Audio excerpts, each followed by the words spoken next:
वायु के सापेक्ष जल एवं कांच के अपवर्तनांक क्रमशः 4/3 तथा 3/2 है। ध्यान से सुन लीजिएगा, 4/3 और 3/2 है। तो ज्ञात कीजिए कि कांच के सापेक्ष जल का अपवर्तनांक। जैसे कांच में अगर हम जल को देखें, कांच का मतलब शीशा, शीशा में जल को देखें तो उसका अपवर्तनांक क्या होगा, उसका अपवर्तनांक कितना होगा। पहला कह रहा है और दूसरा कह रहा है कि जल में कांच का, पानी में कांच को डाल दें तो अब उसका अपवर्तनांक देखेंगे, उसके ऊपर क्या प्रभाव पड़ रहा है। समझ में आ रहा है? यानी एक तरफ से जल के बाहर से मतलब शीशे में से जल को देखें और दूसरी बार पानी में से शीशे को देखें, ठीक है, तो उसका अपवर्तनांक क्या होगा और उनके मान क्या होंगे, तो उनको ये बनाने के लिए बोल रहा है। तो पहले हम ये देखते हैं कि इनके सूत्र क्या होते हैं, निकालने के नियम क्या होते हैं। तो लिखेंगे यहाँ पे कांच के सापेक्ष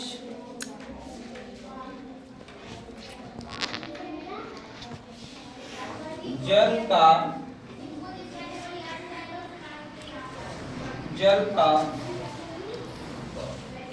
अपवर्तनांक बराबर ये होता है GN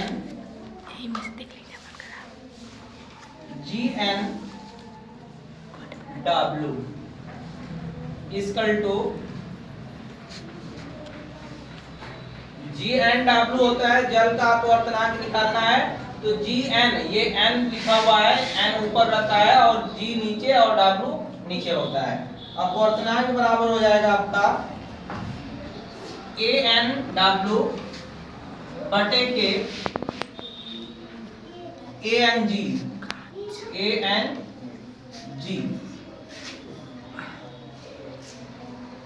अब इसमें देखेंगे कि ANW क्या है और ANG क्या है। तो ANW उसमें देखेंगे कि ANW बराबर कितना है, 4/3 है और ANG इक्वल टू है आपका 3/4 नहीं 3/2, ठीक है। ये हो गया, इनके मान इतने हैं और उस पे रखना है हमें। तो ये हो जाएगा आपका ANW। तो ANW का मान कितना है, 4/3 बटे के हो जाएगा और ANG का मान कितना है, 3/2। इस तरह हो गया। तो अब इसको हम हल करेंगे तो तिर्यक गुणा कर सकते हैं इसका, ठीक है। तो इसका इसमें गुणा कर देंगे, इसका इसमें गुणा कर देंगे, कितना हो जाएगा, 2 चौका 8 और 3 तिरिके 9। ये हो गया कांच के सापेक्ष जल, आंसर आ गया पहला का। कोई दिक्कत हो तो बताइएगा। No sir. नहीं ना, समझ में आ रहा है ना? Yes sir. अब दूसरा का नियम क्या होता है कि कांच जल में जल के सापेक्ष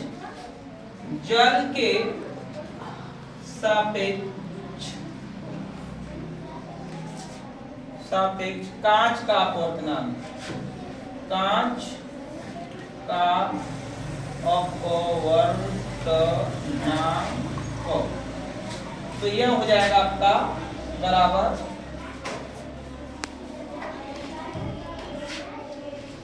WN A equal to G equal to WNG equal to ये हो जाएगा आपका ANG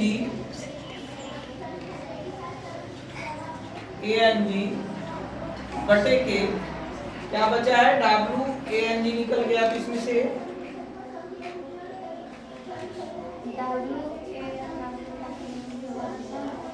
हाँ W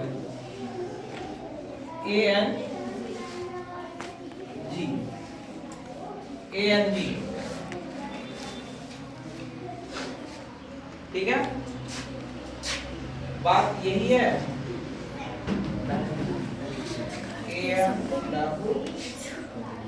नहीं उसका उल्टा हो गया। गलत है।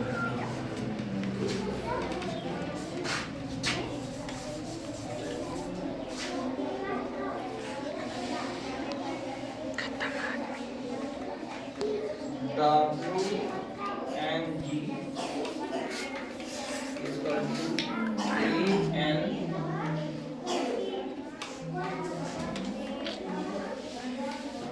G बटे के A and W, A and W। ये उल्टा हो जाएगा, ये ऊपर हो जाएगा और ये नीचे हो जाएगा। तो ये हो जाएगा आपका, ये तो मालूम हो गया कि कौन क्या है। तो A and W, A and G ये है, ये हो जाएगा 3 बटे के 2 बटे के हो जाएगा 4 बटे के 2। 3 है, 3 4 बटे के 3। अब जो है इसका गुणा इसमें और इसका गुणा इसमें हो जाएगा, जैसे उसमें हुआ था।